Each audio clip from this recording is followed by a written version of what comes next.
ನಮಸ್ಕಾರ ವಿದ್ಯಾರ್ಥಿಗಳೇ, Kannada excellence academy ಚಾನಲ್ಗೆ ಸ್ವಾಗತ. ಈ ವಿಡಿಯೋದಲ್ಲಿ 6ನೇ ತರಗತಿಯ ಪುಟ್ಟಲಕ್ಷ್ಮಿ ಕತೆ ಪಾಠದ ಬಗ್ಗೆ ತಿಳಿದುಕೊಳ್ಳೋಣ. ಇಲ್ಲಿ ರೋಜಿ ಮಿಸ್ ಪುಣ್ಯಕೋಟಿ ಕಥೆಯನ್ನು ಮಕ್ಕಳಿಗೆ ಹೇಳುತ್ತಿದ್ದಳು. ಮಕ್ಕಳೆಲ್ಲ ಪುಣ್ಯಕೋಟಿಯ ಮತ್ತು ಚಂಡವ್ಯಾಘ್ರನ ಕಥೆಯನ್ನು ಕಣ್ಣು ಮಿಡಿಕಿಸದೆ ಕೇಳುತ್ತಿದ್ದರು. ಸತ್ಯವೇ ನಮ್ಮ ತಾಯಿ ತಂದೆ, ಸತ್ಯವೇ ನಮ್ಮ ಬಂಧು ಬಳಗ, ಸತ್ಯವಾಕ್ಯಕ್ಕೆ ತಪ್ಪಿ ನಡೆದರೆ ಮೆಚ್ಚನ ಪರಮಾತ್ಮನು. ಪುಣ್ಯಕೋಟಿಯ ಸೊಗಸಾದ ಪದ್ಯವನ್ನು ಮಕ್ಕಳೆಲ್ಲ ತುಂಬ ಆಸಕ್ತಿಯಿಂದ ಕೇಳುತ್ತಿದ್ದರು. ತರಗತಿ ಒಳಗೆ ಪುಣ್ಯಕೋಟಿಯ ಪಾಠ ನಡೆಯುತ್ತಿದ್ದರೆ ಹೊರಗೆ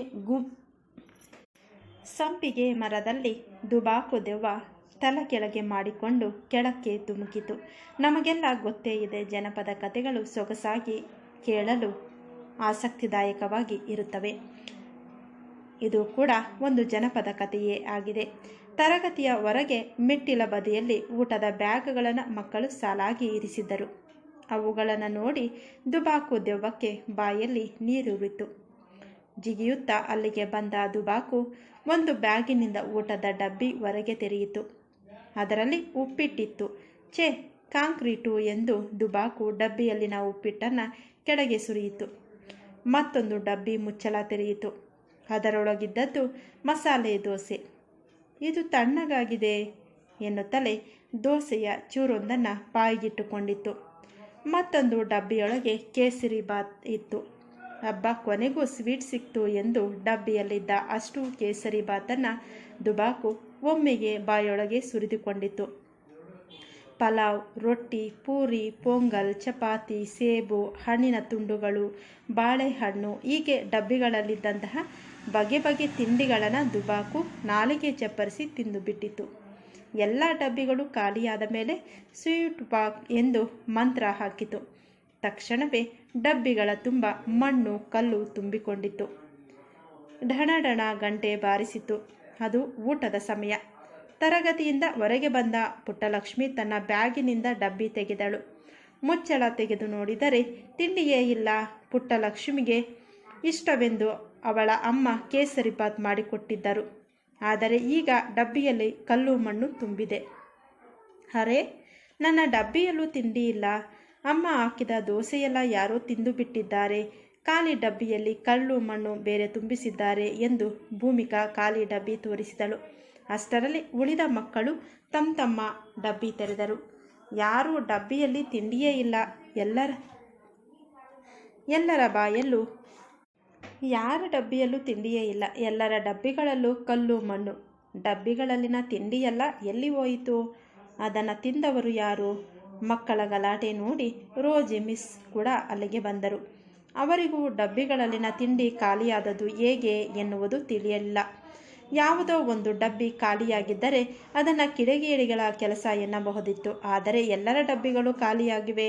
ಇದೊಳ್ಳೆ ಪೀಕಲಾಟ ಆಯ್ತಲ್ಲ ಅಂದುಕೊಂಡರು ರೋಜಿ ಮಿಸ್. ಕಂಪ್ಲೇಂಟ್ ಹೆಡ್ ಮಿಸ್ವರೆಗೂ ಹೋಯಿತು. ಏನಾಗಿದೆ ಎಂದು ಯೋಚನೆ ಮಾಡೋಣ. ಈಗ ಎಲ್ಲರೂ ನಿಮ್ಮ ಕ್ಲಾಸ್ಗಳಿಗೆ ಹೋಗಿ ಎಂದರು ಹೆಡ್ ಮಿಸ್. ಖಾಲಿ ಹೊಟ್ಟೆಯಲ್ಲೇ ತರಗತಿಗಳಿಗೆ ಹೋದರು. ಮರುದಿನವೂ ಅದೇ ಕತೆ. ಊಟದ ಸಮಯದಲ್ಲಿ ಡಬ್ಬಿ ತೆಗೆದು ನೋಡಿದರೆ ಎಲ್ಲರ ಡಬ್ಬಿಗಳಲ್ಲೂ ಕಲ್ಲು ಮಣ್ಣು. 3-4 ದಿನ ಹೀಗೆ ಆಯಿತು. ಮಕ್ಕಳೆಲ್ಲ ಮಧ್ಯಾಹ್ನ ಉಪವಾಸ ಇರುವಂತಾಯಿತು. ಮಕ್ಕಳ ಅಪ್ಪ ಅಮ್ಮಂದಿರಿಗೂ ವಿಷಯ ತಿಳಿಯಿತು. ಅವರು ಶಾಲೆಗೆ ಬಂದು ಗಲಾಟೆ ಮಾಡಿದರು. ಹೆಡ್ ಮಿಸ್ ಊಟದ ಡಬ್ಬಿಗಳನ್ನು ಕಾಯಲಿಕ್ಕೆ ಕಾವಲುಗಾರನೊಬ್ಬನ ನೇಮಿಸಿದಳು. ಆದರೆ ಮಾಯಾವಿ ದುಬಾಕುವಿಗೆ ಈ ಕಾವಲುಗಾರ ಲೆಕ್ಕವೇ? ಅದು ಸ್ವೀಟ್ ಪಕ್ ಮಂತ್ರ ಹೇಳುತ್ತಿದ್ದಂತೆಯೇ ಕಾವಲುಗಾರನಿಗೆ ನಿದ್ದೆ ಬರುತ್ತಿತ್ತು. ಆಗ ದುಬಾಕು ದೆವ್ವ ತಿಂಡಿಯನ್ನೆಲ್ಲ ಖಾಲಿ ಮಾಡಿ ಡಬ್ಬಿಗಳಲ್ಲಿ ಕಲ್ಲು ಮಣ್ಣು ತುಂಬುತ್ತಿತ್ತು.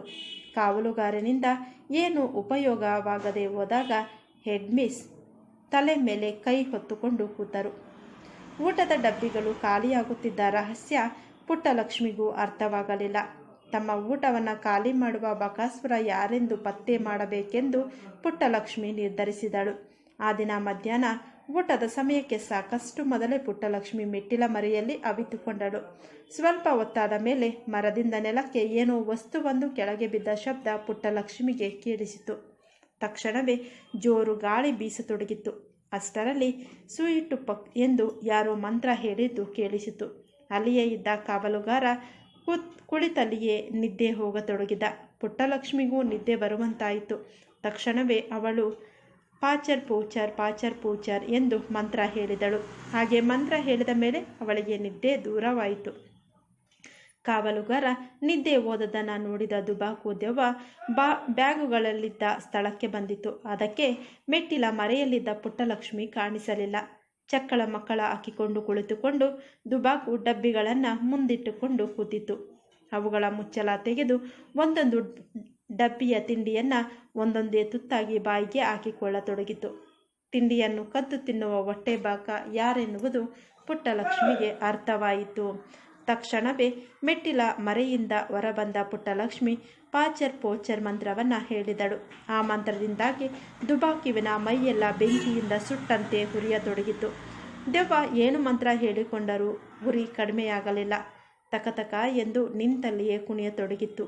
ಹಾಗೆ ಕುಣಿಯುತ್ತಲೇ, ತಪ್ಪಾಯಿತು ಮಗು, ನನ್ನನ್ನು ಕ್ಷಮಿಸಿಬಿಡು ಎಂದು ಪುಟ್ಟಲಕ್ಷ್ಮಿಯನ್ನು ದುಬಾಕು ಕೇಳಿಕೊಂಡಿತು. ದೆವ್ವದ ಕಿರಿಚಾಟ ಕೇಳಿ ತರಗತಿಯಲ್ಲಿದ್ದ ಮಕ್ಕಳು, ಮೇಷ್ಟ್ರುಗಳು ಅಲ್ಲಿಗೆ ಓಡಿ ಬಂದರು. ತಮ್ಮ ತಿಂಡಿ ತಿಂದು ಕಾಟ ಕೊಟ್ಟ ಈ ದೆವ್ವವನ್ನು ಸುಮ್ಮನೆ ಬಿಡುವುದು ಬೇಡ ಎಂದು ಮಕ್ಕಳೆಲ್ಲ ಕೂಗಿಕೊಂಡರು. ಮಕ್ಕಳ ತಿಂಡಿಯನ್ನು ಕದ್ದು ತಿಂದು ದುಬಾಕು ದೆವ್ವದ ಬಗ್ಗೆ ಪುಟ್ಟಲಕ್ಷ್ಮಿಗೆ ತುಂಬ ಸಿಟ್ಟು ಬಂದಿತು. ಆ ದೆವ್ವದಿಂದಾಗಿ ಪುಟ್ಟ ಪುಟ್ಟ ಮಕ್ಕಳು ಉಪವಾಸ ಇರಬೇಕಾಯಿತು. ತಿಂಡಿಯ ಬದಲಾಗಿ ಡಬ್ಬಿಯಲ್ಲಿನ ಕಲ್ಲು ಮಣ್ಣನ್ನು ನೋಡಿ ಕೆಲವು ಮಕ್ಕಳು ಅತ್ತಿದ್ದನ್ನು ಪುಟ್ಟಲಕ್ಷ್ಮಿ ನೋಡಿದಳು. ಈ ದೆವ್ವಕ್ಕೆ ತಕ್ಕ ಶಿಕ್ಷೆ ಕೊಡಬೇಕೆಂದು ಪುಟ್ಟಲಕ್ಷ್ಮಿ ದುಬಾಕುವಿಗೆ ಶಾಪ ಕೊಟ್ಟಳು. ಮಕ್ಕಳ ತಿಂಡಿಯನ್ನು ಕದ್ದು ತಿಂದ ನೀನು ಇನ್ನ ಮೇಲೆ ಯಂತ್ರವಾಗಿ ಬದಲಾಗು. ಯಂತ್ರವಾದರೂ ನಿನಗೆ ಹಸಿವು ಇದ್ದೇ ಇರುತ್ತದೆ, ಆದರೆ ತಿನ್ನಲಿಕ್ಕೆ ಮಾತ್ರ ಏನೂ ಸಿಗುವುದಿಲ್ಲ. ಮಕ್ಕಳ ಡಬ್ಬಿಯಲ್ಲಿ ಕಲ್ಲು ಮಣ್ಣು ತುಂಬಿದ ನೀನು ಸದಾ ಕಲ್ಲು ಮಣ್ಣು ಕೆದಕುತ್ತಲೇ ಇರು. ಆದರೆ ಆ ಕಲ್ಲು ಮಣ್ಣನ್ನು ತಿನ್ನುವುದು ಕೂಡ ನಿನ್ನಿಂದ ಆಗದಿರಲಿ ಎಂದಳು. ತಕ್ಷಣವೇ ದುಬಾಕು ದೆವ್ವ ಒಂದು ಯಂತ್ರವಾಗಿ ಬದಲಾಯಿತು. ಆ ಯಂತ್ರವೇ JCB. ಅದನ್ನು ಈಗ ಹಳೆಯ ಕಟ್ಟಡಗಳನ್ನು ಕೆಡವಲು, ಮಣ್ಣು ಎತ್ತಲು, ಗುಂಡಿ ಮುಚ್ಚಲು ಸೇರಿದಂತೆ ಬೇರೆ ಬೇರೆ ಕೆಲಸಗಳಿಗೆ ಬಳಸಲಾಗುತ್ತದೆ. ಎಲ್ಲೆಡೆಯೂ ದುಬಾಕು JCB ಕಲ್ಲು ಮಣ್ಣು ಕೆದಕುತ್ತಲೇ ಇರುತ್ತದೆ. ಆದರೆ ಪುಟ್ಟಲಕ್ಷ್ಮಿ ಶಾಪದಿಂದಾಗಿ ಅದಕ್ಕೆ ಏನನ್ನೂ ತಿನ್ನಲು ಆಗುವುದಿಲ್ಲ. ರಸ್ತೆಯಲ್ಲಿ ಹೋಗುವಾಗ ಹಲವು ಮಕ್ಕಳು JCBಗಳ ಮೇಲಿನ ಬರಹವನ್ನು ಇಟಾಚಿ ಗಿಟಾಚಿ ಎಂದೆಲ್ಲ ಓದಿಕೊಳ್ಳುತ್ತಾರೆ. ಮಕ್ಕಳ ಆ ಮಾತು ದುಬಾಕುವಿಗೆ ಪಿಚಾಚಿ ಗಿಚಾಚಿ ಎಂದು ಕೇಳಿಸಿ ಅದು ಸಿಟ್ಟಿನಿಂದ ಹಲ್ಲು ಕಡಿಯುತ್ತದೆ. ಇನ್ನು ಪುಟ್ಟಲಕ್ಷ್ಮಿ ಕತೆ ಪಾಠವನ್ನು ಬರೆದಿರುವಂತಹ ಕೃತಿಕಾರರ ಪರಿಚಯ ನೋಡೋಣ. ರಘುನಾಥ ಚೆನ್ನಿಗರಾಯಪ್ಪ, ಅರುಳಾಪುರ, ತುಮಕೂರು ಜಿಲ್ಲೆ, ಮಧುಗಿರಿ ತಾಲೂಕಿನ ಅರುಳಾಪುರದಲ್ಲಿ ಜನನ. ತಂದೆ ಚೆನ್ನಿಗರಾಯಪ್ಪ HN, ತಾಯಿ ಚೆನ್ನಿಗರಾಯಪ್ಪ HN, ತಂದೆ ತಾಯಿ ರತ್ನಮ್ಮ N. ಕನ್ನಡ MA ಪತ್ರಿಕೋದ್ಯಮದಲ್ಲಿ ಸ್ನಾತಕೋತ್ತರ ಡಿಪ್ಲೊಮಾ ಹೊಂದಿರುವ ಇವರು ಪ್ರಜಾವಾಣಿ ಪತ್ರಿಕೆಯಲ್ಲಿ ಮುಖ್ಯ ಉಪಸಂಪಾದಕರಾಗಿ ಕಾರ್ಯನಿರ್ವಹಿಸುತ್ತಿದ್ದಾರೆ. ಇವರ ಕೃತಿಗಳೆಂದರೆ ಹೊಳೆಯಲ್ಲಿ ಹರಿದ ನೀರು, ಹೊರಗೂ ಮಳೆ ಒಳಗೂ ಮಳೆ, ರಾಗಿ ಮುದ್ದೆ ಇದೊಂದು ಪ್ರಬಂಧ ಸಂಕಲನ, ಚೆಲ್ಲಾಪಲ್ಲಿ ಲೇಖನಗಳು, ವ್ಯಂಗ್ಯಚಿತ್ರ, ವಿಶ್ವರೂಪ, ಕಾರ್ಟೂನುಗಳ ಇತಿಹಾಸ, R. Nagendra Rao, doctor Devishetty, bill Gates, Anna Hazare ಜೀವನ ಚರಿತ್ರೆ.